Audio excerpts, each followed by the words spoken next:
It's the Pete Sousa Show. Sports, Pete. Nobody tells our stories better than our clients. The difference is stark. I was rear-ended at a stop. I thought I was fine, and then once I got home, I realized it's a lot worse than I thought. I ended up having a ruptured disc. You say you're not hurting, and then an hour later, you're saying you're in all this pain. I just felt like most people would think that I was lying. And that's when I decided to call Daniel Stark. I owe a lot to Daniel Stark. They really got me what I deserved. The difference is stark.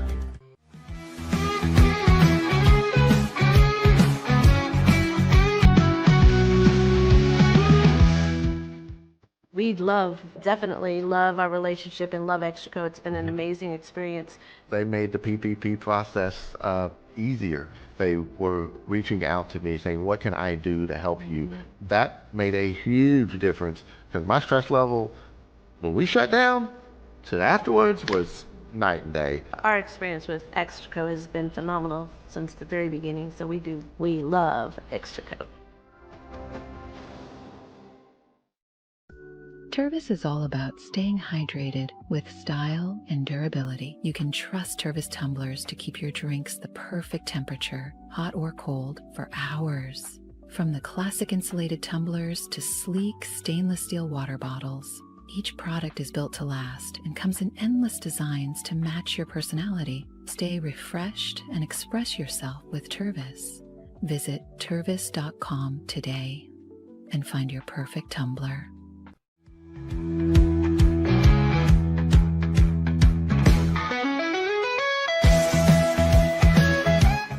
Since our founding, we've been revolutionizing hair removal with cutting-edge technology and a commitment to empowerment. The U-Like Air 3, launched in 2023, ushers in a new era of sapphire ice cooling technology, offering nearly painless hair reduction in just 3 weeks. Experience the future of hair removal today at ulike.com, because at Ulike, beauty is about looking and feeling good. That's ulike.com. Ulike. With Ease US, make studio quality voiceovers for your videos online in over 149 languages and dialects, featuring 468 natural AI voices. Customize the volume, mood, and pauses to perfectly match your content. Plus, capture high quality videos with no watermark. Record your screen, webcam, and voice, and save them instantly to your computer. Never been easier to create professional grade videos and voiceovers. Try it today at easeus.com. That's EASEUS.com. Ease US.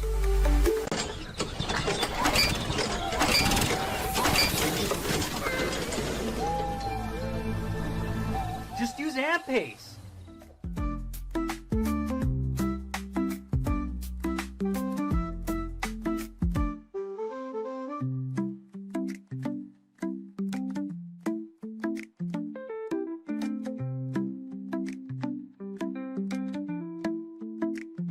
AMP-Pace.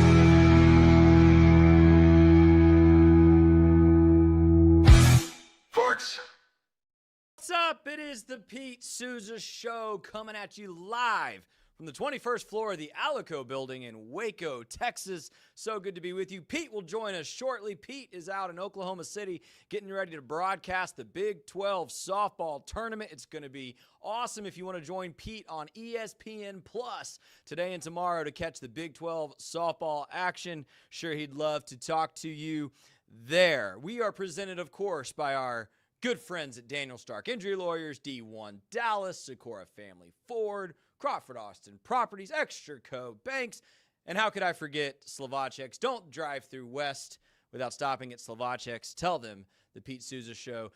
I'm in my FC Dallas kit today. Lucho Acosta is the name on the back of the kit. He scored last night. Dallas won 3-1. We're going to talk a little MLS soccer later in the show with Garrett Melcer from FC Dallas. And here's the thing. If you're like, soccer's not my sport, I'm not into it, Garrett and I are going to try to convince you why you should give it a chance this summer. Stick around for that. Shehan Jeyarajah of CBS Sports will also join me shortly to talk a little Big 12 football. I have a proposal for Brett Yormark on how to improve scheduling in the Big 12. It's just a travesty that Baylor and Texas Tech won't be playing this fall. So stick with us for all of that. But first, I want to start today as a Dallas Cowboys fan reacting to the George Pickens trade. Dallas Cowboys trade a 2026 third-round pick as well as swapping a fifth for a sixth with the Steelers to acquire the wide receiver George Pickens, who is entering his last year in his rookie contract. First of all, just initial reaction. I love the trade for Dallas. This is an infinitely, chasm, leaps and bounds better move than swapping a fourth-round pick for Jonathan Mingo in the middle of the season this past fall. I think it's a great trade. Pickens can be a head case. This is known. He picks fights downfield. He's had some issues maybe in the locker room. I wonder, honestly, how this affects the desire of Aaron Rodgers to go play or not play for the Steelers. But I love the move. Remember, the Cowboys signed another head case wide receiver named Terrell Owens 19 years ago. That worked out really well for the team. T.O. was an outstanding Dallas Cowboy. I also think, personally, George Pickens, talent-wise, is probably closer to a what we would call like a wide receiver 1 than a wide receiver 2. The guy had over 1,000 yards 2 seasons ago, about 900 yards, missing some time last season with, by the way, horribly inconsistent quarterback play. Don't you dare look at what the Steelers have done at quarterback over the last 3 seasons. It's been a nightmare. But here's what I want to talk about with George Pickens. So the talking points on most shows around the country, I imagine, will revolve around Dak Prescott. Oh, good. Look, the Cowboys got Dak a weapon. But I think more than Dak, the reason I'm excited about George Pickens in particular is I think this move really helps CeeDee Lamb. Of course, Dak will benefit from having another great weapon at his disposal. But I think more than that, this move helps CeeDee Lamb. So let me break it down this way. In the NFL, this is really, really basic. I know there's nuances here, but stick with me. I think there's really 3 kinds of receivers in the NFL, 3 kind of molds of receiver.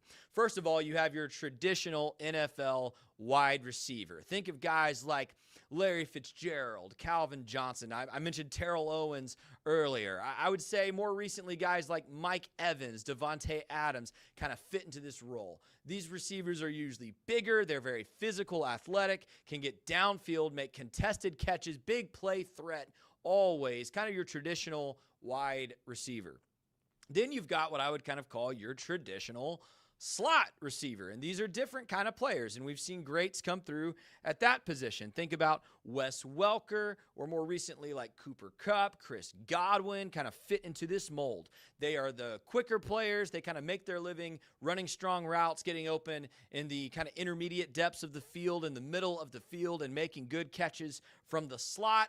More and more, the NFL is actually evolving to where your number 1 receiver is your slot receiver. Think Tyreek Hill, Justin Jefferson. There's kind of that mold of NFL wide receiver. But then there's like a third mold. And I would say this has only emerged in the past decade or 2, and I'm going to call this the utility receiver. You've got your utility baseball players that can kind of play any position. This is the same concept, but for a receiver. And it's because these are receivers that can play inside or outside, but they're also invaluable as returners or ball carriers, rushing the football. Percy Harvin is the first, I would say, like big name that kind of made this work in the NFL, that style of player. And there's been a lot since. Deebo Samuel, Tavon Austin. Heck, a couple of guys like Ty Montgomery and Cordero Patterson were so good at being a utility receiver, they ended up just playing running back in the league. CeeDee Lamb is probably the best version of this we've seen yet in the NFL, the utility receiver position. He can play out wide. He can play in the slot. And really, he made himself invaluable early in his career as a punt returner and also carrying the football. In college as well, he's not a traditional wide receiver. He's what I would call like more of this utility player. And that's exactly why I think the George Pickens trade makes perfect sense for the Dallas Cowboys. Think about how CeeDee Lamb was used with Lincoln Riley's offense at Oklahoma, right? He was the utility player, while Hollywood Brown was the take the top off deep threat wide receiver. I was at AT&T Stadium in 2019 when Baylor played against Oklahoma, and CeeDee Lamb had a 71-yard touchdown reception, and all 71 of those yards came after the catch. It was a screen that the dude just took all the way to the house. The goal is to get CeeDee Lamb the ball and space to work, not necessarily to make him a big play threat downfield. And there might be no better big play threat downfield in the NFL than George Pickens.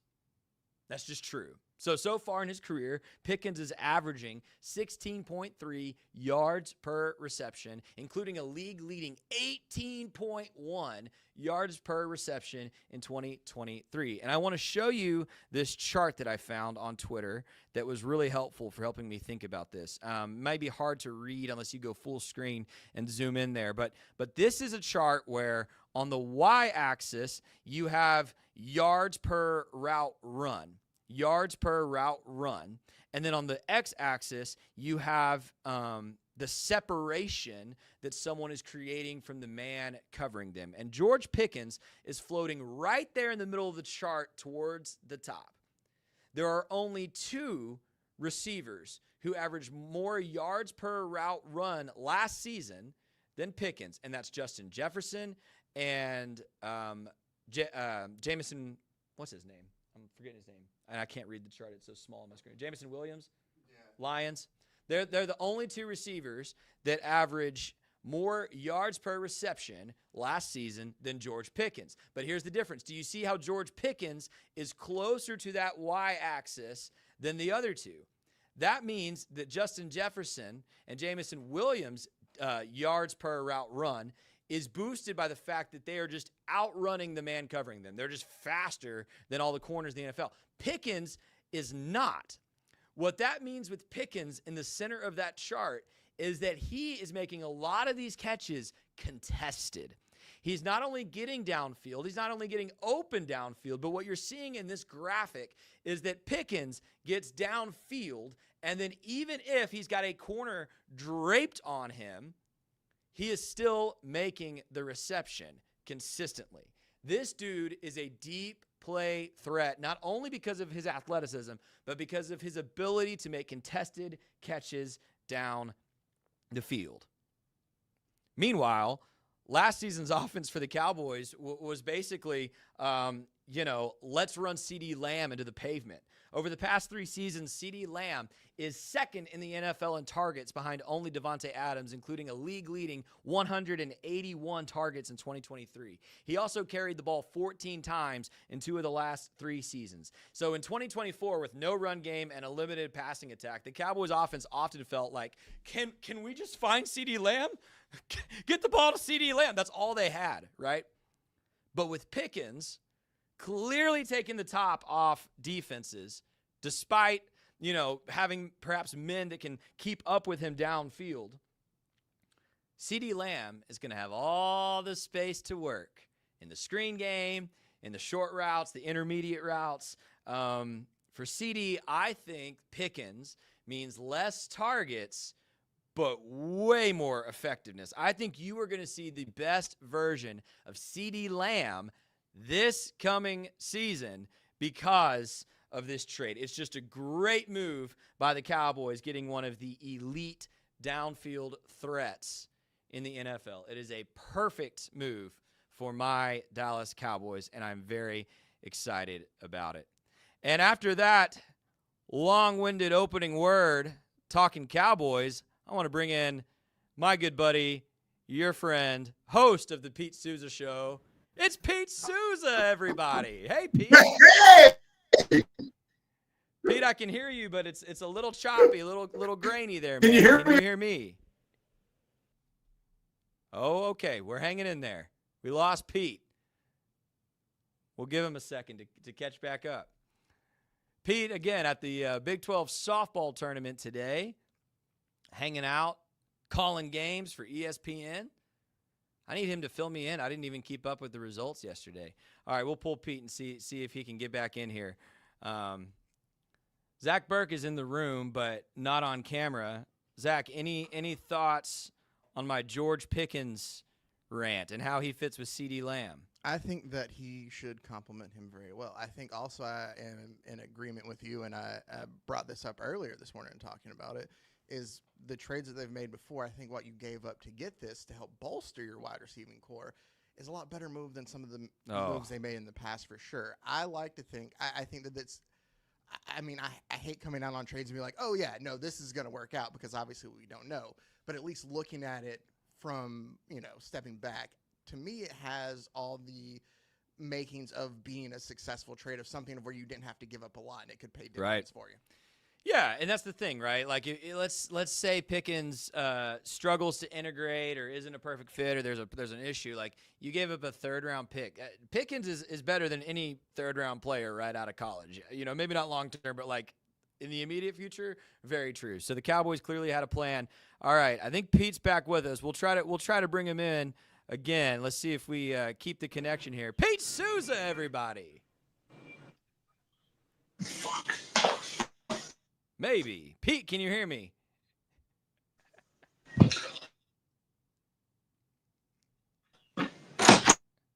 Well, we have evidence Pete is alive. He's alive and present.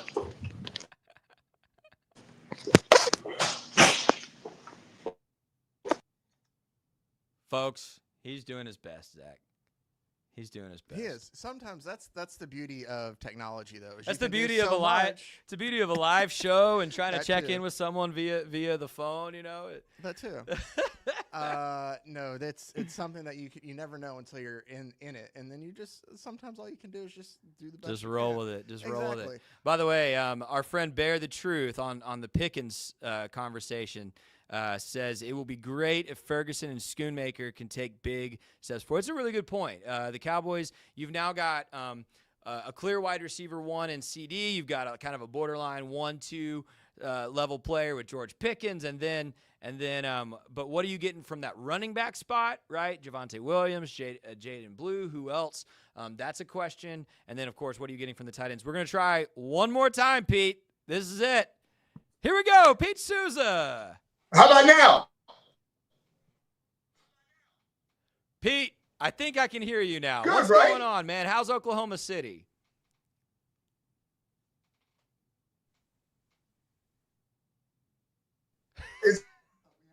I thought we had it this time. Oh man! Oh, we're on a delay, Pete. Give us a quick. Oh, okay, he's gone again. Well, the Pete Sousa Show tries to check in with Pete Sousa, and we struggle. Yeah, let's do it. Okay, so here's what we're going to do. We will figure out how to get Pete back on screen tomorrow. It happens that way sometimes, but no worries, because we've got a great show for you today from Waco. Coming up, we're going to talk to Shehan, Jeyarajah, and I'm going to ask him. I have a proposal for Brett Yormark, who of course got extended this week as Big 12 commissioner. I've got a proposal for how to fix the Big 12 scheduling stuff. So we'll talk to Shehan about that. And then we're going to talk to Garrett Melcer of FC Dallas. I want to convince you, if you are a sports fan of any stripe, I love you. I want you as part of the MLS family. I promise you'll love it. Come check it out. Don't go anywhere. The Pete Sousa Show rolls on after this word from our sponsors.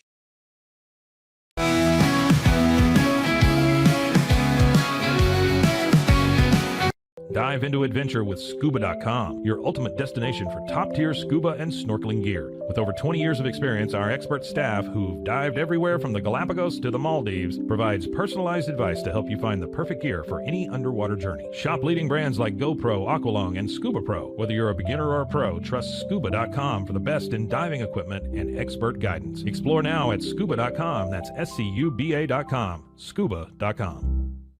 At Fullwell, we bring together the expertise of registered dietitians, MDs, and OBGYNs to give you the best fertility support. Our research-backed bioavailable formulas are crafted with your health in mind, ensuring the highest quality and safety. From preconception to pregnancy and beyond, we exceed industry standards with independent testing for harmful contaminants. With our comprehensive practitioner directory, personalized care is always within reach. Fullwell, your trusted partner on your fertility journey. Visit us at fullwellfertility.com.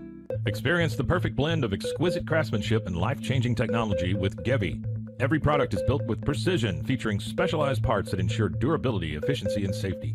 We put every machine through 6,000 rigorous tests to guarantee long-lasting performance. With cutting-edge technology and a commitment to energy efficiency, Gevi makes your life easier, greener, and more convenient. Upgrade your everyday with Gevi. Visit us at gevi.com to discover more. That's gevi.com. With San, owning iconic furniture no longer requires paying a premium. We use the finest materials like Italian top-grain leather, known for its durability and luxurious feel, and apply meticulous attention to detail in every piece we create. Our replicas are crafted with the same care and precision as the originals, but a price that makes them accessible. With over 15,000 satisfied customers worldwide, we've proven that high-quality furniture doesn't have to come with a high price tag. Explore our collection today at san.com. At Covers & All, we've revolutionized protective solutions with cutting-edge, customizable covers, tarps, and curtains. Using advanced tech fabrics that are 100% waterproof, UV tear, and abrasion-resistant, we ensure lasting durability with hand-sewn double-stitch seams. Our commitment to quality, precision engineering, and customizable options is unmatched. With vertically integrated operations and express shipping, we deliver premier protection at affordable prices. Visit coversandall.com today for the perfect fit, guaranteed to last. At Open Goal USA, we're revolutionizing training for both soccer and lacrosse with our innovative portable rebounders. Perfect for players of all ages and skill levels, our rebounders improve accuracy, control, and technique in both sports. Built with premium materials for durability and ease of use, they're ideal for training anywhere, anytime. Whether you're perfecting your soccer game or sharpening your lacrosse skills, Open Goal USA has you covered. Visit OpenGoAAALUSA.com and elevate your training today. Relax with Hemp Delicious. Organically grown hemp, massively blended with delicious organic herbs, responsibly sourced for their holistic benefits. Each sip offers calming, antioxidant-rich wellness. Brewed just for you. Sip the calm with Hemp Delicious. Find your blend at hempdelicious.com. Introducing Muck-Off's classic pink bike cleaner, powered by revolutionary nanotechnology that breaks down dirt and grime on a microscopic level while protecting your bike's delicate finish. Developed by our mad developer Alex and tested by riders, our products are made by riders for riders. Discover more at us.muc-off.com, where we break the mold to bring you the best in bike care. Get paid faster with Bill, the easiest way to send, receive, and manage your payments. No more delays, no more hassle. Whether you're a freelancer or a business, Bill makes payments seamless and secure, simple, fast, and reliable. Sign up today at Bill.com.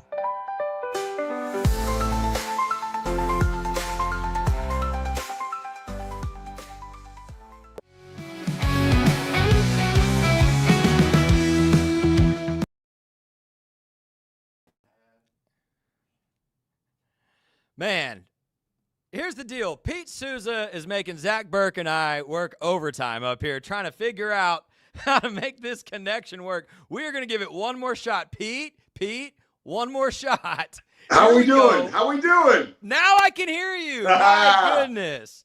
Welcome to the Pete Sousa Show, Pete Sousa. Good to see you. It's great to see you guys. I'm here at the softball capital of the world. Just wanted to say thank you to Scotty for holding it down and Zach for holding it down. I really appreciate you guys. And 4 games today from Oklahoma City. We had 3 yesterday, one of which Baylor was victorious. They did what they had to do, getting the win over Kansas. By the way, back-to-back home runs. Incredible. They put a charge in the entire atmosphere here, and then they'll be back at it today with a chance to beat Texas Tech. Now, if they beat Texas Tech and they get to the semifinals, now we're really talking about a possibility of Baylor getting to the NCAA tournament, which would be huge for this team in a year where they've had an injury-riddled season. and they've had to turn to Lily Walker in the circle. But she has been phenomenal. Pitching today, once again, I would imagine, I guess like 200 miles from where she grew up in Ola, Oklahoma. So cool story, dude. I'm so pumped to be here. I'm calling the games with Kat Osterman. She's like just a legend. And, I mean, arguably the greatest softball player of all time. No big Yes. And for us, it's huge because she's, as much as she's UT, right? And I know you're Baylor, Scotty, and a lot of folks are watching this are Baylor, but she's still amazing. And you know what the cool thing is? We're doing the Big 12 tournament, and with all the transition that has happened with the Big 12 conference and teams going to the SEC, she still considers herself Big 12. She's like, oh, I'm Big 12 all the way. She goes, that's where all my records are. So it's pretty cool. That's super cool. So tell us about the matchups coming up today and where people can find you. Well, I'll tell you, the big matchup today really kicks off right when Scotty wraps up the show at 11 a.m. Honestly, if you're even just a sports fan, go to ESPN Plus. It's the beginning of 4 games, but of course you're going to want to watch Baylor if you're in Central Texas. So you can mark that one down. That's probably going to be a 1:30 start against Texas Tech. But the first game of the day, 11 a.m., is Oklahoma State and Arizona State. Oklahoma State is fighting for, they want to host, right, in the NCAA tournament. And Arizona State is already in the NCAA tournament. Arizona State's got this pitcher, this ace, Kennedy Brown. Malin is a pitcher for Oklahoma State. She's been unbelievable. So this girl Malin on Oklahoma State, I love this stuff, Scotty, because it's football related. Her dad was a defensive tackle at Nebraska, right? Played for Tom Osborne. Her her grandfather played for Tom Osborne at Nebraska. This dude was a defensive tackle. He was 9th in the Heisman voting. Wow. I think it was like in the 60s. I think 60s or 70s. She wears 66 because that's what her granddad wore. So that's, as you know, some of the funnest stuff about this is you get a chance to kind of dig into some of these young women and learn some of their awesome stories. And, one of the most awesome people we'll get the chance to watch once again today is Shaylin Govan, Baylor's power hitter. She hit a home run yesterday, was part of that 3-run back-to-back home runs consecutively. I even got a text from Matt Mosley telling me I was doing a good job, which always makes you feel good. Matt. Yeah. You're doing a good job, Matt Mosley. Pete, you're doing a good job. Maybe give some more coverage to those Baylor Bears. Why don't you take care of the Baptists? But so, what do you think about the Pickens trade, by the way? We haven't talked about it. I got like 2 minutes on this. Okay, well, everybody just heard me wax poetic about it for about 12 minutes, but mostly I think he's closer to a number 1 than a number 2 in the NFL. I'm kind of shocked the Steelers let him go. I think he and CeeDee Lamb together allow each other to do what they do best, which for Pickens is get downfield, threaten the deep ball, and for Lamb it's all the other stuff. It's the tunnel screens and the intermediate routes and the yards after catch, right? So I honestly think the Cowboys were way too CeeDee Lamb reliant the past 2 seasons, especially when nothing else was working. It was like, is CeeDee Lamb triple covered? Great, throw him the ball anyway. And this solves a lot of those issues, I think. All right, here's my Stephen A. Smith hottest take of the day. Oh, let's ready? Go. And I kind of do think this, I think Stephen A. is legendary. I think this is going to be the moment that we are confirming that Dak Prescott is not as good as we thought he was. Because now he's going to have these 2 wide receivers. And I think it's a real opportunity for the mask to be ripped off, like at the end of the Scooby-Doo episode. And you're like, oh, man, like, this wasn't Dak Prescott. This was Hal the janitor the whole time. I can't stand up like Pat McAfee because the camera doesn't go too high. But I'm standing up. I'm so excited. I thought you were a Dak Prescott defender while I've always been like more of a hater. Well, I'm kind of somebody who, you know this about me, and you're a really knowledgeable sports fan. I try to see the big picture. So I always try to understand or at least give the benefit of the doubt to these superstar athletes, right? Like, why is he struggling? What's going on? Because at the end of the day, he tugs on my heartstrings. He's such an amazing dude that you want to root for. He's a great person. Yeah, and I think that when you get the keys to the Cowboys offense and there's so much pressure that goes with that, I think that, everybody and their grandma is going to take shots at you when the going gets tough. Now, I do think that the table is set for him to have a big year.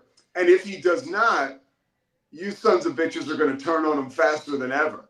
So, but here's the X factor. Just Pete, like Eagles fans would, just like any NFL fan base would, by the way. And here's the X factor, by the way. And then I know, like, you've got to go work, and I've got Shehan Jeyarajah in the wings, but it's my show. Tell him to hold on. All right. I'm just kidding. Here's the X factor: is we have no idea how well that offensive line's going to play. Yeah. And I'm not here to give like extra grace to Dak. He's had plenty of time and not a lot of playoff success to show for it. But like, I don't know what the offensive line's going to look like or how healthy they're going to be. There's a lot of question marks on defense where like, when are Overshown and Diggs back? Like, there's some holes still over there. And then frankly, like, who's going to be your lead running back? Like Javonte Williams. Maybe like Caden Blue, is he an every down back? Like, we just don't. So I agree with you in terms of the passing game is going to just benefit tremendously from this. But I still think there's going to be enough excuses for Dak if the team struggles. And frankly, Paul Catalina called me out last week, right? I'm the king of making excuses for Tony Romo, like bad defense, no line, no run game. You know, that's me as well. So, but we'll see, man. We'll keep talking about that in the fall. That's going to be fascinating. All right. Well, you're fascinating, and so is Zach Burke. Thank you very much for having me on. You're doing a hell of a job, and I'll check back in with you tomorrow.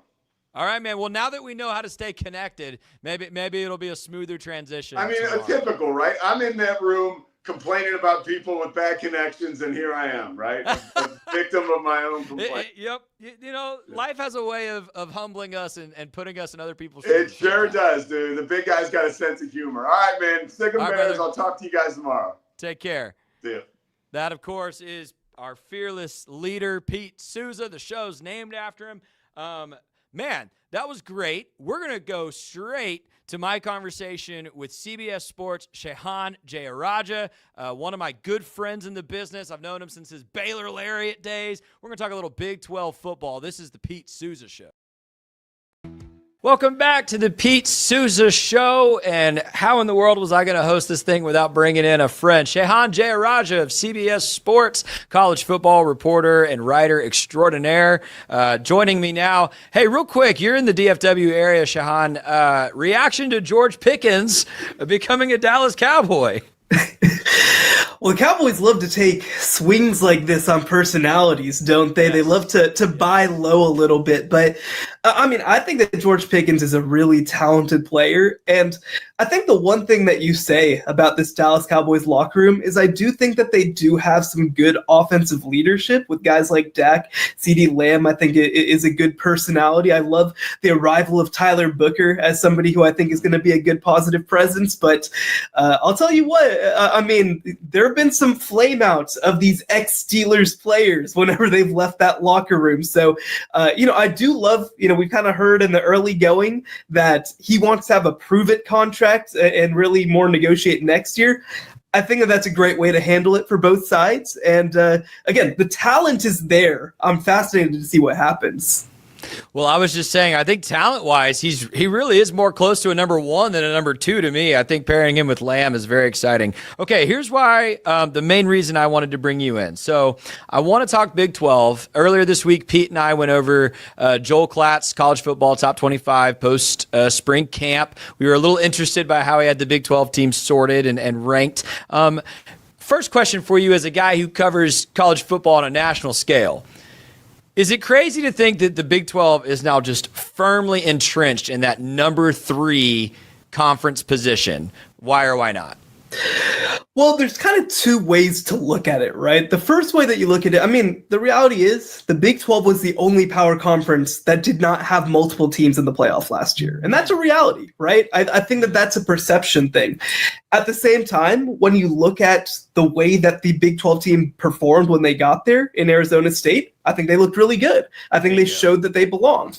The other way that I think there is to look at it is when you look at this conference top to bottom, I mean, I don't think top to bottom there's really a whole lot of argument. Like the middle and bottom of the Big 12 is on a different planet than the middle and bottom of the ACC.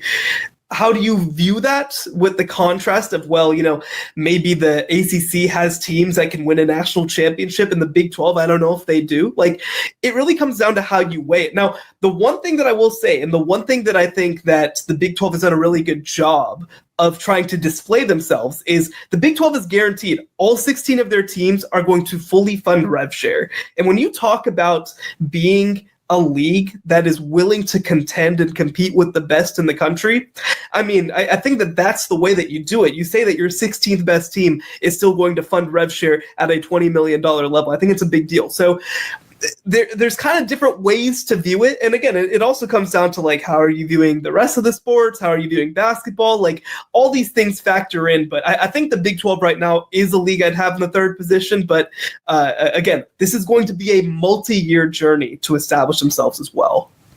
Absolutely. And as part of all this conference realignment and shifting and teams coming in and out over the last several years, like 15 years now, we've been going through this. Texas A&M's last year in the conference was 2011, right? Here's what spurred this for me, right? Baylor is not playing Texas Tech this fall.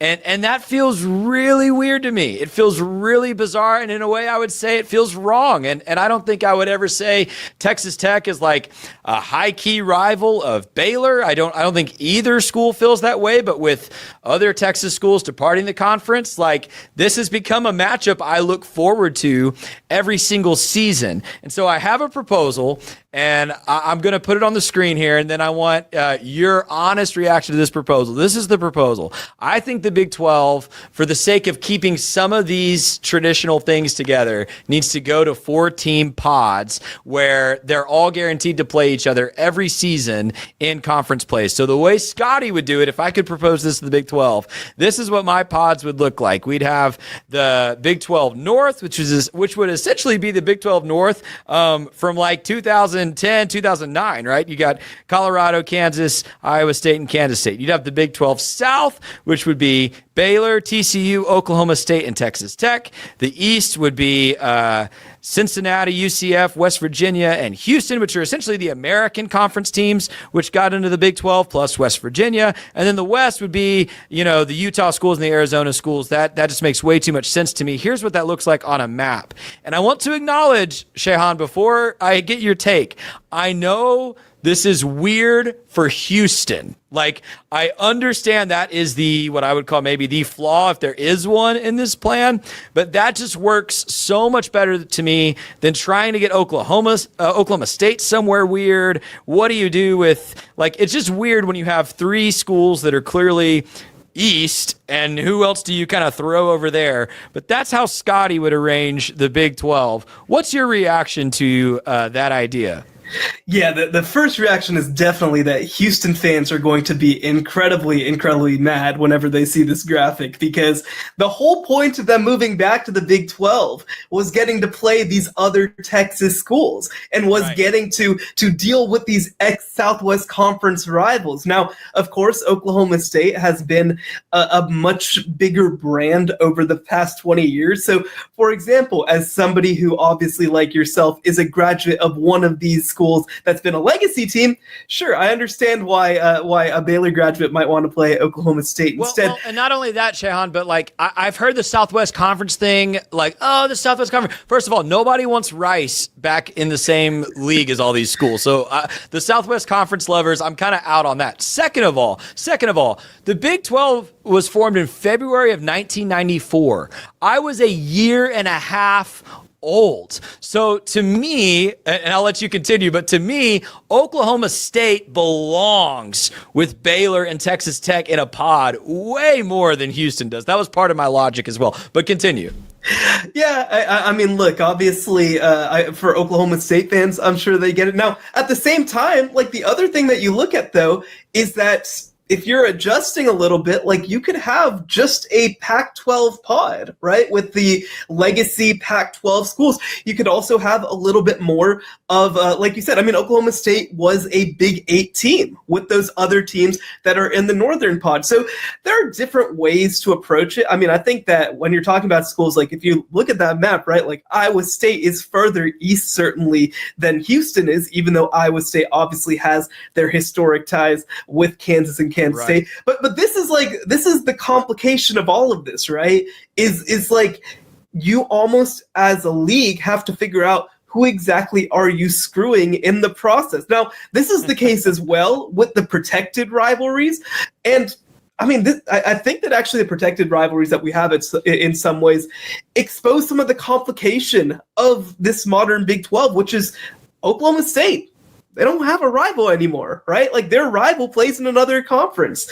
Texas Tech doesn't have a true rival the same way that Baylor TCU is, the way that Utah BYU is, the way that Arizona State is.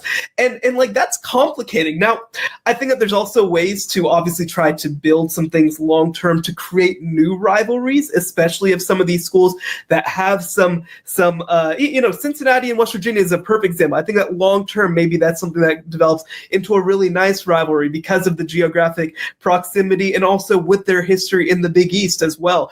So I think that there's some merit here, but it does get really complicated when you start being like, man, you got 4 Texas schools, but we don't want one of them because we don't want to elevate them the same way that we do the other 3 Texas schools.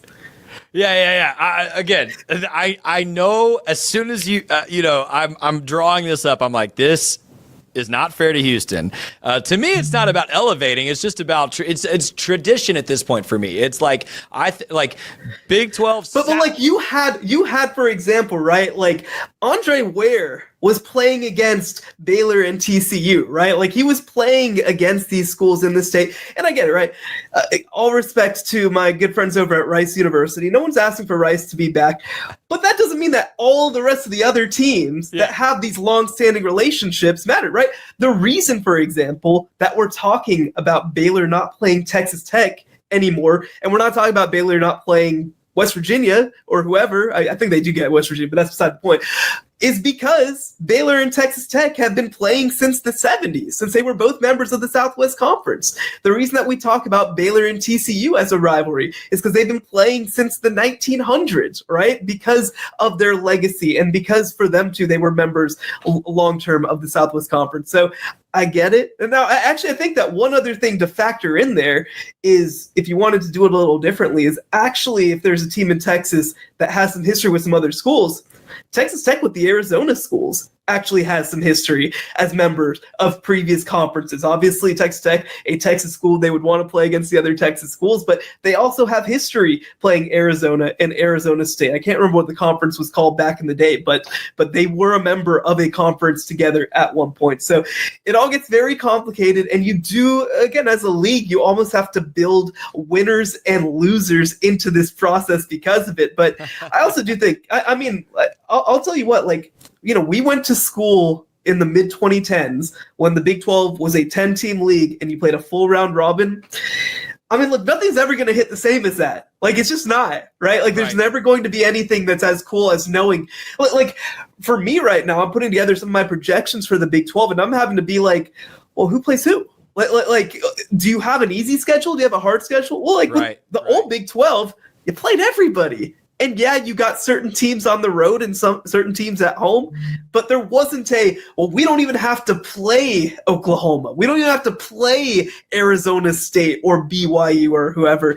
And I mean, I think you even look last year at, or maybe 2 years ago is the better example, where Oklahoma State, who maybe isn't all that great a team, manages to go all the way to playing in the Big 12 title game because of their schedule. Like, it's reality. But I wish it wasn't the case at the same time. No, you're spot on. Well, and it's also a reality that we don't know what any of these teams are actually going to be. Arizona State was picked last season, right? And then, yeah, they were one play away at multiple points from beating Texas and getting into a college football semifinal. So you just never know in this league. So here's the question, and you've thrown out a couple ideas, but just because I went ahead and just put my proposal on the table, how would you organize the Big 12? Would you just leave it the way it is? Would you be in favor of divisions or pods, or if you could design it any way you wanted, what would you do with these teams? Yeah, it's really complicated. That's the first thing that I'll say, right? There isn't, I don't think, a good way to do a 16-team conference. What I will say is I think that whatever model you pick, I think that I probably would lean towards a divisionless model, but I think that there are merits to a division-based model. But the biggest thing that I'd say is that I would want to see consistent adjustment to the model. And what I mean by that is right now we don't know, like you said, over the next 5 years, we don't know who's going to be good long term, right? We don't know who's going to, because there just isn't, right? You kind of know when you're setting up the SEC, like there are these teams that have track record. There really isn't much track record for anybody in this new Big 12 for good and bad reasons, right? So what I would want is, let's just say hypothetically that we do a divisional setup.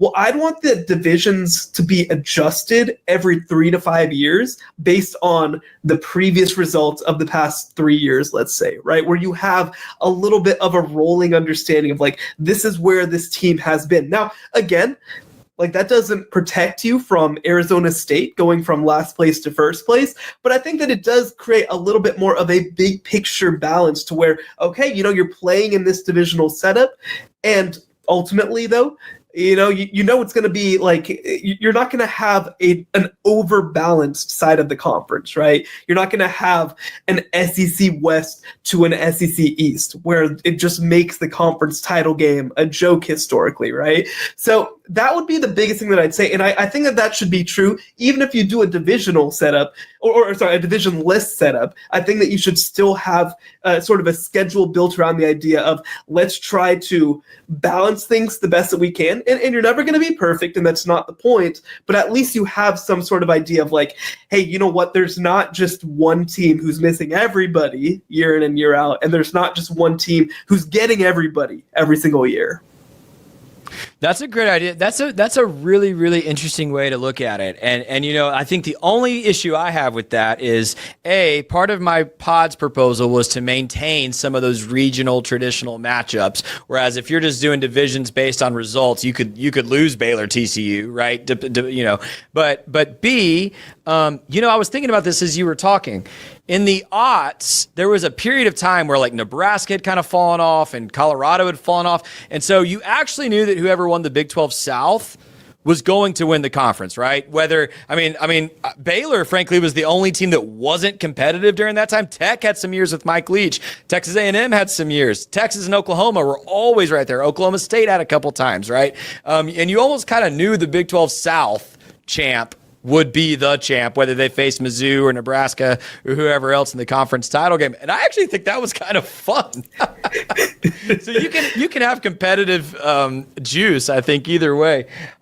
Last question for you. We talked earlier this week about Brett Yormark getting a 3-year extension as the commissioner of the Big 12. I don't think there's any question. Like, dude has done an outstanding job, in my estimation, of keeping the conference together. A, just look at the Pac-12, right? But B, I think expanding in a way that makes sense, but not being over aggressive or desperate in how he's grown the conference.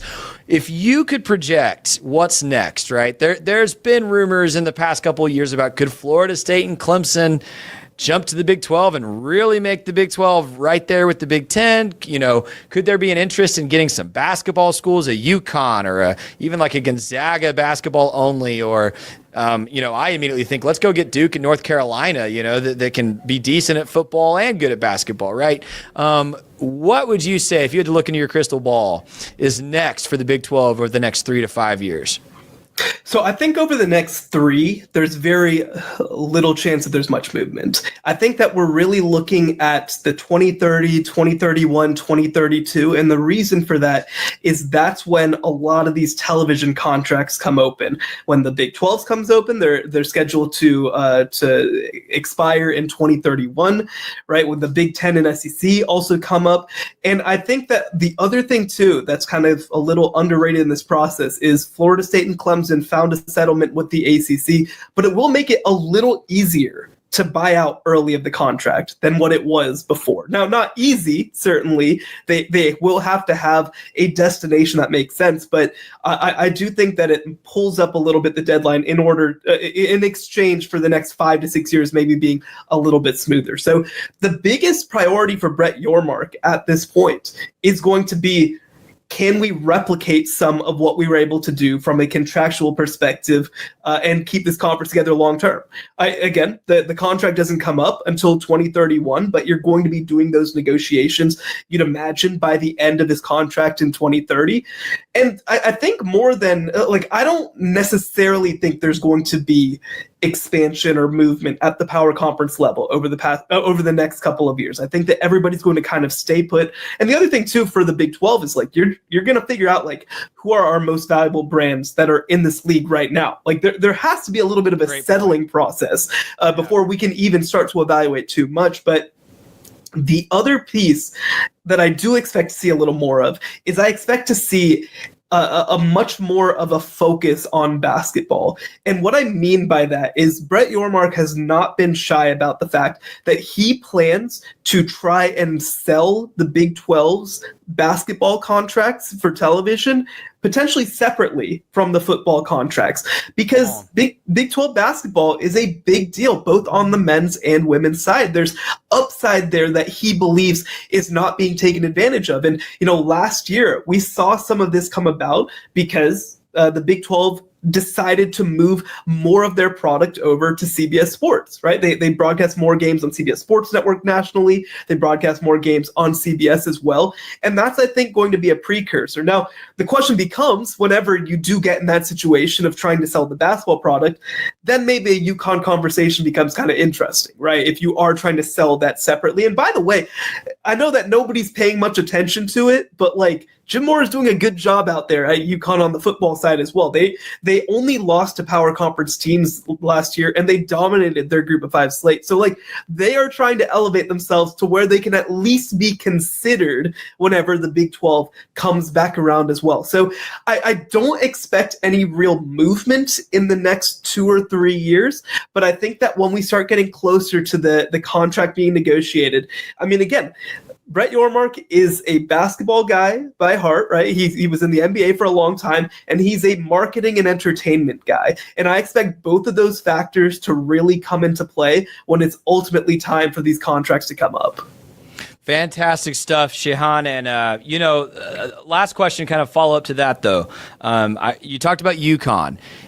Anything to this idea of basketball-only participants? Could there be a Gonzaga or a Villanova or one of those really, really elite programs that's not in a major conference that might want to jump into the Big 12 as a basketball-only program? I don't see it personally. So here's a couple pieces to it, right? One, for Villanova specifically, the Big East is going to be a great place to be a basketball school over the next couple of years, because while you, first of all, have the schedule and the branding and all that sort of stuff, you also have the fact that no school in that group is going to be wasting NIL money or rev share money, rather, on football, right? So you're going to see some of these schools push their budgets in a way that power conference schools just can't match, because they can't allocate the amount of money that Big East schools are going to be able to start giving, because they're going to be basketball only in many cases. So I think that that's one piece of it. Now, again, UConn is going to be a very interesting situation for how they handle that big picture, but that's kind of a separate thing. I also think, too, that while there are some merits to the idea of one sport only membership, it creates a lot of complications in other places too, right? Like you, because again, then like what you have to organize with another conference. So what do you do with, if you have football? What do you do if you have baseball? What do you do? So I just don't think that there's a whole lot of attraction in the short term. Now, look, when we're looking 20 years down the road, maybe we'll just have sports-specific conferences, right? Like maybe that's something that makes more sense in the long-term future. But right now, I mean, again, there are conferences that are focused right now on individual sports, be it football, be it basketball, be it whatever else. And I think that ultimately, in this moment, it's just too complicated to try to figure out what to do with an entire athletic department when you're only wanted for one thing. Great stuff. Makes total sense. Shehan Jeyarajah, tell everybody where to find you and where to follow your content. Yeah, you can find me on all social media platforms at Shehan Jeyarajah. It's an easy handle to get, thank goodness. And you can also read all my work over at cbssports.com. Thanks so much. That was awesome. We will be right back. Coming up next, you can see the phone case. FC Dallas, what you maybe can't see so well on the bottom, it's hashtag DTID, Dallas till I die. Garrett Melcer, content creator for FC Dallas, is going to join us next on the Pete Sousa Show, presented by Slovachex.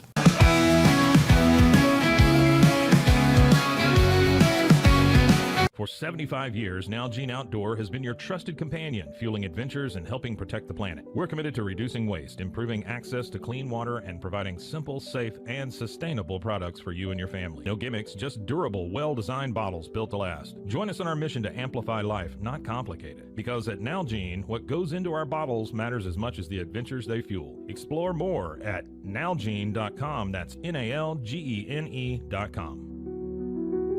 Looking for tickets to the hottest shows, games, and events? Ticket Liquidator is your one-stop shop for great prices, no hassles, and guaranteed tickets. Since 2003, we've been connecting buyers and sellers, providing access to sold-out events at prices lower than most secondary market options. Whether it's sports, theater, or concerts, our massive nationwide network ensures you get the tickets you want, guaranteed. For the best seats at the biggest events, start with Ticket Liquidator today at ticketliquidator.com. That's TICKETLIQUIDATOR.com. Ticket Liquidator.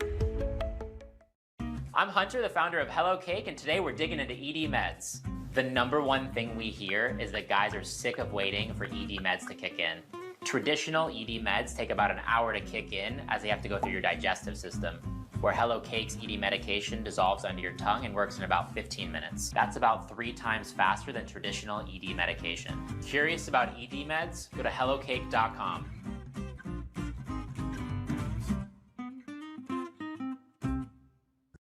InMotion is more than just a name.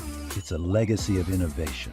From supplying electric vehicle parts like motors and inverters since the 1960s to creating cutting-edge electric scooters, hoverboards, and unicycles. InMotion is shaping the future of mobility. Whether you're looking for industrial power solutions or accessible personal transport, InMotion has you covered. Explore our products and experience the future of movement. Visit store.inmotionworld.com today. Is your Mac running slow? Mac Booster 8 is your all-in-one solution to clean up 20 types of junk files, remove malware and viruses, and protect your device. It also optimizes your Mac's hard disk, fixes disk permission issues, and cleans memory, all to boost your Mac's performance to the max. Get your Mac running like new again with Mac Booster 8. Visit macboost.net today. Finding a sleep sack that my baby likes has been a struggle. The sleep sack from Joy is a major upgrade. It is all natural eucalyptus, which is breathable and hypoallergenic, which is really great for your baby's sensitive skin. And it's Movie Climatech, which regulates your baby's temperature. You can also get Joy's crib sheets, which are made of the same super soft material. Joy gave my baby comfort and gave me peace of mind. At Mapiful, we believe in celebrating your journey, past, present, and future. Our unique personalized products are designed to boost your confidence, elevate creativity, and honor what matters most. From custom home decor to meaningful gifts, we help you cherish the memories that make you who you are.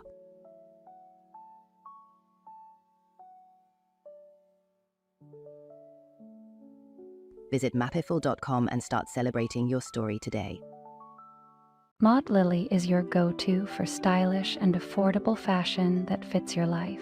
Whether you're looking for the perfect swimsuit for a beach day, a chic dress for a night out, or cozy tops for everyday wear, Maud Lily has it all. Their extensive collection of swimwear, including bikinis, tankinis, and one-pieces, always keeps you on trend, while their dresses and tops come in flattering styles for every occasion. Visit maudlily.com today.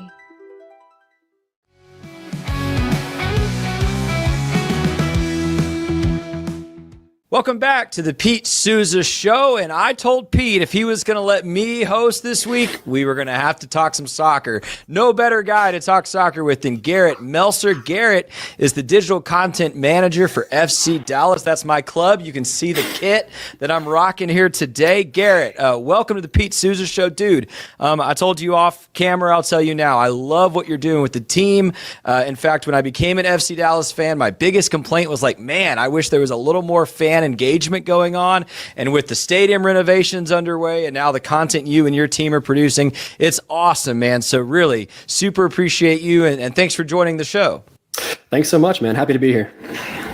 Awesome. Well, first of all, FC Dallas located in Frisco, which a decade ago seemed way out of the way. And suddenly I've even had a friend compare it to the third arm of the DFW Metroplex. It feels like it is just exploding, population, financially, industry, all of it. The Star, of course, we talked Cowboys earlier, the Star moving up there in 2016, just down the way from Toyota Stadium. What is that energy like in Frisco, Texas right now?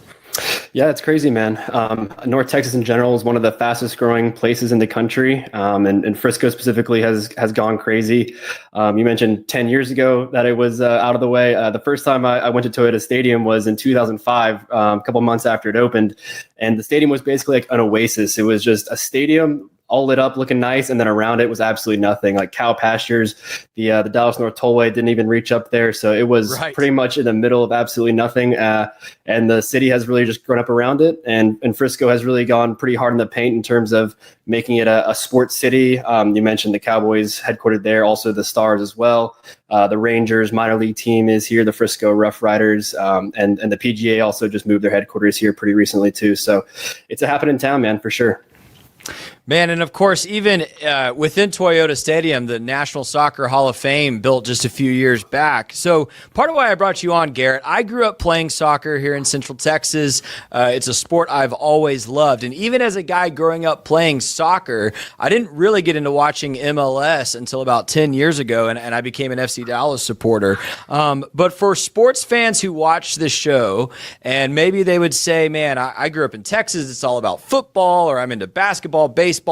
How would you tell just like a sports fan, hey, this is why you should watch soccer? Because, I mean, let's be honest, like everywhere else in the world, soccer is the team sport of choice. What would you say to someone who hasn't watched a lot of soccer about why they should enjoy the sport? Yeah, it's a big question, but you kind of mentioned it there, the fact that it's the global game, it's the world's game, and that's one of the things I love about it. Like, I work with players from all over the world. You get to meet people from different backgrounds, different cultures, and get to learn a little bit about how they see the world and how they see the game. That's really cool. And the world becoming more globalized in general, so it's never been easier to learn more about that. And soccer is a great way. The sport itself, though, I'll go with it has nonstop action, and I know that's kind of the opposite of what a lot of other sport fans think. But I mean, it's 2 halves of 45 minutes. There's no timeouts. The only time it really stops is for substitutions, and so it continually goes, and there's not a lot of breaks or stoppages or commercial breaks or anything like that. So it keeps you glued to the screen in a lot of ways. And I'd suggest for people who are getting into it, they think, oh, it's low scoring, therefore it's low action. And I'd push back on that, because the best ways to enjoy it is to start appreciating the non-goal scoring moments, whether it be like a great chance or a really nice pass or a long ball. And I'll equate it to golf in a way. I didn't really enjoy watching golf until I tried playing it and realized how incredibly difficult it is to just hit the ball straight and get it to go where you want it to.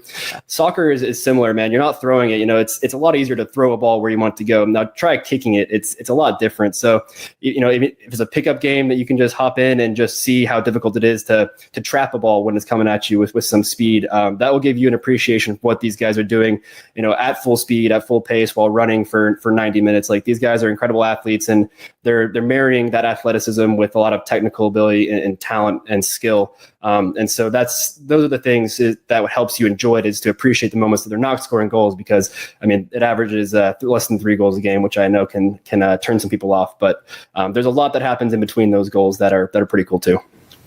Oh, Garrett, you nailed it. I couldn't have said it better myself. I tell fans, just as a consumer, my other favorite sport is college football. And what's so hard about college football right now is it feels like there's a 5-minute television timeout every 3 minutes. It feels like I get this much action and then I'm sitting through a TV timeout. Going to games has become miserable from that perspective in some ways. Whereas I tell people, you go to Toyota Stadium for a match, you're there 2 hours. Like, you're in, it's awesome soccer, quick halftime, and then you're out. It's a great sport from that perspective. And then, of course, the athletic perspective as well, as you mentioned. So MLS, when I was a kid growing up in the 90s, early 2000s, MLS, I would say, had a pretty uncertain future. Soccer was not as popular in America as it is now. I would say there was some gimmicky elements to it, from the way that they were doing PKs to even the uniforms and the team branding and all that, where now MLS has really kind of risen into this conversation where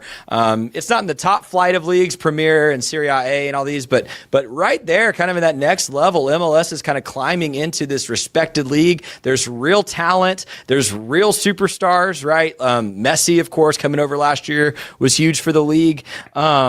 Where do you see the MLS, or I made the cardinal sin there, MLS. Where do you see MLS slotting in on the world stage, and how is it continuing to grow and expand and evolve? Yeah, on the world stage, in terms of ranking leagues, there's a lot of subjectivity around it, but there are some metrics and stuff that people put out, and it's usually in the top 10, but pretty near 10, 8, 9, 10, somewhere in there. So a long ways to go to get that top 5 status, which a lot of people say the top 5 leagues. That's England, Germany, Italy, sometimes France or Portugal kind of split the 5th spot. But part of that is because MLS was founded in 1996. That was their first season, where the European leagues are hundreds of years old at this point. The English Football League was founded in like the 1880s or something insane like that. So we got a lot of catching up to do. But in the last 10 years, especially last 5, really, it's kind of gotten to hyperdrive in a lot of ways, in terms of like the investment from the ownership and players who are realizing that it's a destination league rather than a retirement league, which I think it's unfortunately still has that reputation a little bit worldwide. And like you mentioned, Messi coming, still great for the league, but that kind of solidifies the retirement league for a little bit longer. But there's a lot of really talented players coming in their primes as well, that just don't have the name cachet that Messi does, of course, especially from South America. A lot of importing players who are super talented, who come here in their early 20s, sometimes late teens, and then do well here, and then they go on to Europe, to the even more established leagues. So MLS is kind of trying to the 1-2 punch in terms of getting established talent here, or up and coming talent here, to raise the league floor, and then also still getting the name brand guys like the Messis and the Suarez's down in Inter Miami, kind of leading the charge on that one. So you get the name recognition and the big stars, and you get to say, I saw Messi play, which is really cool. But also there's a lot of talent in between, and there's also a lot of domestic talent. Like the U.S. talent pool has never been more impressive. And a lot of that is thanks to MLS and the academy system, which I'm sure we'll talk about here in a minute. But yeah, the league's never been stronger, and it's only growing. And I think once the World Cup comes here in just about a year, that could really take it to the next level in terms of the overall exposure to the league, both here and abroad as well. Man, I hope you're right. And I bring up Messi, of course, not because I want the retirement league reputation for MLS, but because I do think like that was some juice into folks that maybe wouldn't watch soccer otherwise, wanting to get into MLS and see what it's about. The other thing MLS has done that's really smart to me is they are picking really strategically where these new programs are coming. So like putting a team in Austin a few years back, brilliant. Like that's a city just made for professional sports, and the first professional sports franchise there is MLS, right? Absolutely. San Diego coming to the league this year, right? San Diego, of course, losing the Chargers to LA a few years back. That city's thirsty for a professional sports franchise to support. So I think that's been another way MLS has kind of brought in the country here to support these teams. Yeah, absolutely. It's funny because you mentioned Austin. I'm from Austin. I was born and raised there. That's where I started playing the game. And I'm an FC Dallas fan because back in 2005, when I first had the thirst to watch pro soccer, Dallas was literally the only MLS team in the state. So my dad and I would drive up, do the 4-hour drive up to Frisco every couple of months to catch games. So the fact that Austin was for a long time the largest city in the states that didn't have a pro team, yeah, they were crying out for it. And obviously with their sport they've done really well. Now they do need to get their act together a little bit on the field because I think they've only made the playoffs one time. But that'll happen for sure. Absolutely. Well, you mentioned it. Let's talk FC Dallas. That's who you work for. That's who I've been supporting since I got into MLS about 10 years ago. So FC Dallas, a foundational club, has been with MLS from the beginning. In a state where Texans have a choice. They could support Houston Dynamo. They could support Austin FC. Frankly, I'll be honest, like I'm in Waco. Austin FC is a little closer. Q2 Stadium is lit. I love going to matches there. I've been to a United States match there as well as some FC Dallas trips there. So why should the casual fan who maybe isn't supporting a particular side right now jump in with FC Dallas? Yeah, they do have their choices now, which is a good thing. I didn't have that back in the day. But yeah, Dallas, like you said, it's the MLS original. There were original 10 teams. The 2 of them folded. Dallas could have easily folded back in the day. So if it weren't for FC Dallas and the other original clubs and the Hunt family, which owns FC Dallas, they really had a big hand in starting the league, and they owned multiple teams. There wouldn't be pro soccer at the high level that it is now without these people putting their money where their mouth was and going for it, establishing it. So there's something to be said for being early movers and taking the risk. Also, I'll say Dallas, more than the other Texas teams and really more than other teams in general in the league, is a developmental club in terms of we don't really go out and buy the big name Messi's and whatnot, which is cool. That's fun. But we have our own little niche, which is developing talent and taking a player from the age of 12, raising them, teaching them the game at a high level, and then promoting them to the first team so they can play professional soccer. So a lot of players over the years and currently in the current squad are from DFW. They're from Dallas. They grew up in Frisco oftentimes because they moved to be near the facility. So they're hometown guys, and it's a little bit more special being able to look at a player on the field playing at the highest level of American soccer and saying, that guy's from, right, this is his backyard, right? And being able to see the product of a lot of coaches, a lot of time and effort and money that goes into creating a professional soccer player and saying he did that all within this organization and all within this city. So it connects the club to the fans just a little bit more than a club that maybe goes out and gets 100% of their players from abroad, which, I mean, you have to get players from abroad. There's a lot of talent around the world, like we talked about earlier. So it's a good mixture of having guys who are Dallas born and raised, as well as really talented players from Croatia and Argentina and England and whatever else.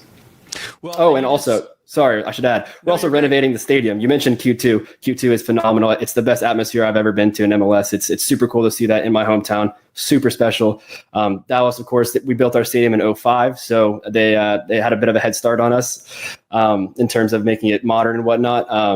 Toyota Stadium was the third professional soccer stadium in MLS, specifically for soccer. So it's over the years, it hasn't been a state of the art compared to the more new stadiums, but we're changing that over the next few years. So we'll have a premier stadium once again very soon. I cannot wait, dude. I'm so pumped for all that, the renovations happening. But going back to what you just said about development, that's really one of the things that's kept me engaged as a fan, right? So perhaps the story that maybe even casual people would know is Ricardo Pepi, right? Comes all the way up through the FC Dallas system, plays for a couple years on the top team at FC Dallas, plays very well, gets a contract to go overseas. And now, I mean, very well could be the starting number 9 for the United States in the World Cup next year. Not to mention guys like Weston McKennie, Finney, Chris Richards, and several others. I think at a couple points I've looked at some of the different pools that get called up to play for the United States, and it's 20 to 25% of the players often have ties back to the academy at FC Dallas. So would you explain first for casual fans who don't know a lot about how soccer works or MLS works, how the academy system works and what makes that so unique in professional sports? And then also just how Dallas has been so successful at producing these world-class players right out of Frisco. Yeah, so an academy system, most soccer teams around the world, they have an academy system, which is basically a youth system where you get young players, sometimes as young as like 8 or 9 years old. And, you know, they're within your teams and your youth coaches, and you develop them to become, as they get older, to become professional players for your first team. And obviously it's like a pyramid shape. You know, you get hundreds or even thousands of players in your youth system, and it's the cream of the crop through the age groups. And eventually you'll have 3 or 4 per year that get signed to professional contracts, and 1 or 2 of those guys will go on to be mainstays in your first team. And FC Dallas was really the first MLS club to focus on that and make that part of the club's ethos. I think the academy system was founded in MLS back in 2008. And Dallas put a big onus on making that a big part of it. Part of that is because there's so much talent in Texas and in the DFW area specifically. And so basically you mentioned the 20%, 25% of U.S. national team players that have roots with FC Dallas. And that's because the club just focused on it 15 years ago now or so. And so you see, of course, if you focus on it back then, you only see the fruits of your labor 10 years on or so, because you get these players so young. And you mentioned the Ricardo Pepi example. I'll just kind of talk through his career real quick, just to give people a concrete example of what this looks like. So he's from El Paso, born in 2003, and he played in the NFC Dallas affiliate club out in El Paso. And then Lucha Gonzalez, our former academy director and who became head coach later on, he goes on a scouting trip to go check out the talent within the El Paso affiliate. He sees Ricardo Pepi, this like lanky 12-year-old who's just banging in goals. He says, let's get this guy to the academy. Pepi moves to Frisco, lives with the host family for a year or so before his family moves all the way over to get them all over here. And he goes through the age groups from U12 and on. And then once he's 15, he signs a pro contract with our reserve team, North Texas SC. That's when I met him, because I used to head up their social media and media relations. So that's how I started with FC Dallas. And then, yeah, he does well there. Scored a hat trick on his debut at 16 years old. Eventually gets signed by the first team FC Dallas. 18 months later, he's the star of the young star of MLS. He goes to the All-Star game. He's playing for the national team. He scores in Q2 in Austin for the national team. Yep, I figured that was the game you went to. Yep. That was a really, really cool one. I would have loved to have been there in person, but had to stay up in Dallas. And then, yeah, he does so well with FC Dallas that he goes on to sign with a club in Germany for $19-20 million. And so that's the pro pathway. You know, you get a kid at 10, 11, 12, coach them up through the youth ranks. They make their debut, and then if you know that they're good enough, they'll stay in your first team. And if they're perhaps potentially even too good, they maybe outgrow the league and then go on to the European leagues and oftentimes the men's national team. So that it's a really cool. It's my favorite part of honestly FC Dallas and pro soccer in general, is watching these guys grow into incredible professional athletes and really good people as well. So that's a really cool thing to see up close and personal.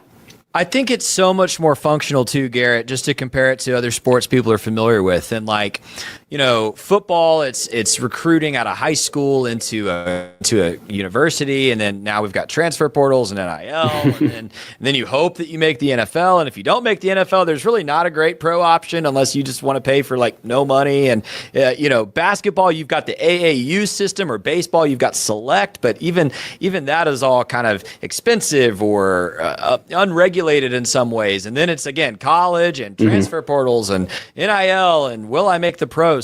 Whereas, you know, with soccer, you know, if you're good enough at 16 to play for the senior team, like you've already been within that structure for so long, you just get promoted. It feels like such a better pathway for a young athlete. And speaking of getting promoted at a young age, that carries me into, I got to be honest, I'm wearing my here, I'll spin real quick. I'm wearing my Lucho Acosta kit today, right here. Very nice, very nice. So that's the new one for this season, right? Lucho Acosta, of course, the big offseason signing, one of the best players ever to play in MLS, veteran midfielder coming over to play for FC Dallas this season. It's been fun to watch, but my favorite FC Dallas player ever was Jesus Ferreira. Yep. The number 9 that finally parted ways with the club after his dad played so well for the club, and then Ferreira came through that academy system you just talked about. So it's been a crazy offseason, this past offseason for FC Dallas fans. You lost your captain, Paul Arriola. You lost Jesus Ferreira, lost Nkase Tafari, one of the best young defenders in the league. Head coaching change, Peter Quill coming up from that academy system to kind of become the head coach of the senior team. Then you sign one of the most exciting veteran playmakers in the league. And now Dallas is sitting 9th in the table in the West. Of course, a long season to go, all summer into the fall. What do you expect from this team going into the summer? How do you think they're looking, feeling? What's the energy, and what's next for this team as we get into the summer months? Yeah, we're definitely still in the figure it out phase. There's no doubt about it. Like you said, a new head coach in Eric Quill, who coached Ricardo Pepi at North Texas SC, our reserve team, back in 2019. And then he went off to be an assistant coach in MLS. Then he coached in the second division, did very well there. And then we hired him back to be the first team head coach. But not just that, a complete overhaul of the first team squad. There's 16 players left, 16 new ones came in, which in soccer is, that's unheard of. It's your entire starting 11 almost. And because soccer is such an involved game in terms of teamwork and understanding, and with 11 players on the field, having that understanding what the next person is going to do with the ball is so important that we're definitely still trying to figure things out. The chemistry is certainly not where it needs to be. But we're getting results that we probably don't expect. We've done very well on the road. We were unbeaten on the road until last weekend. It was a tough one, I will say, lost 5-0. But before that, tell the audience about that one. Yeah. Before that, we had the best road record in the league, which was very unexpected because we've been very rough on the road for the previous couple of seasons. But we're trying to figure things out at home for sure still. So it's a wait and see kind of thing. Basically, we're changing tactics and lineups game to game right now, trying to see what sticks, what works. Eric Quill is trying to figure out, the best profile of the players, their best positions, who plays well with who. So we're all figuring things out as we go. So I'd say, we're only 2.5, 3 months into the season right now. It's a 9-month season. There's plenty of time to figure it out. So I say, come August, which sounds a long time from now, but come August, that's where you kind of know who you are. Oftentimes I'll say that for any team, the first third of the MLS regular season doesn't really matter. You just can't get too far away because oftentimes the teams who do well in the playoffs are the ones who get hot late in the regular season. So plenty of time for that to happen. And plenty of time for Eric Quill to figure out his best 11, his best tactical formation, and best outlook for all the different pieces that he has. Because, it was an absolutely crazy offseason with all the chopping and changing that happened.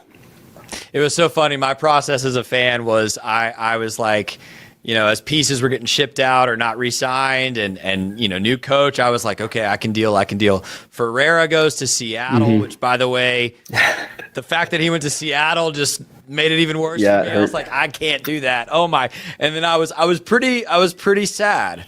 And then we signed this guy. Yep. And I said, okay, there was a plan. We have a playmaker. That's awesome, Garrett. Well, hey, man, thanks for your time. This has been awesome. By the way, if you're watching this and you've enjoyed hearing from Garrett, that story about Ricardo Pepi is just one of many.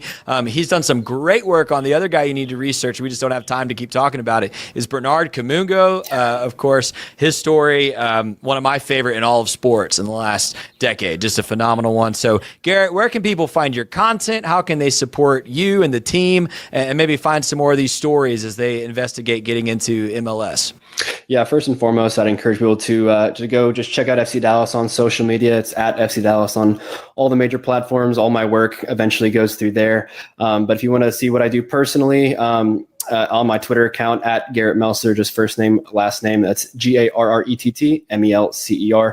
I tweet about the team. I cover the team as a first team reporter as well, in addition to the other stuff I do behind the scenes. And also, if you want a week by week, more in-depth FC Dallas coverage, please go ahead and check out the FC Dallas Agenda podcast on all the major podcast platforms. We do game recaps, game previews, player interviews every week, and get into the nitty gritty of how the team is doing. So right now it's a very up and down show because the team is very up and down, but we're fans ourselves. So we can, sometimes we get caught up in the day-to-day of it as well. But yeah, thank you so much for the time and really appreciate you having me on. Yes, sir. Garrett, it's been a pleasure. Thanks, man. Well, hey, that's going to do it for today's edition of the Pete Sousa Show. Thanks so much to Pete for swinging by from Oklahoma City. Check out ESPN Plus Big 12 softball tournament to hear Pete calling those games. Thanks so much to Shehan, Jeyarajah, and Garrett Melcer for stopping by. It was great having those guys in for conversations today. Thanks, as always, to our sponsors, especially Slovaceks. Don't drive through West without stopping and saying hey to Slovaceks, and make sure you tell them the Pete Sousa Show sent you. My name's Scotty Swingler. I'll be with you again tomorrow from Waco. This is the Pete Sousa Show. It's the Pete Sousa Show. Sports. We definitely love our relationship and love Extraco. It's been an amazing experience. They made the PPP process easier. They were reaching out to me saying, what can I do to help you? That made a huge difference because my stress level when we shut down to afterwards was night and day. Our experience with Extraco has been phenomenal since the very beginning, so we love Extraco. Nobody tells our stories better than our clients. The difference is stark. I was rear-ended at 70 miles an hour. I was injured, had a concussion. The insurance company, they delayed. They were playing games from the initial conversation. They weren't going to help me. The biggest thing I learned through this is that you can't go through this alone. I called Daniel Stark. They were going to help me and everything was going to be all right. Daniel Stark got me 10 times the insurance company offered. The difference is stark.